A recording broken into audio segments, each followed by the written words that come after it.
ভাই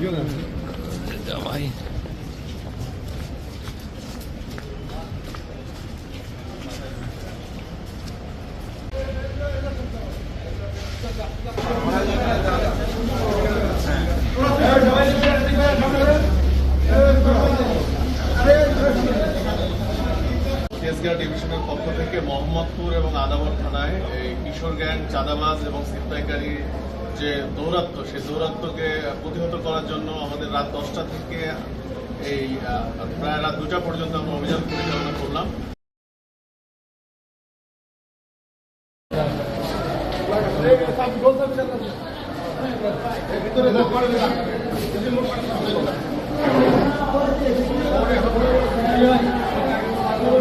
মোহাম্মদপুর এবং আদাবর দুই থানা মিলিয়ে প্রায় 100-র কাছাকাছি বিভিন্ন পর্যায়ের অপরাধীদের আমরা গ্রেপ্তার করতে সক্ষম হয়েছি। আমাদের অভিযান চলমান রয়েছে।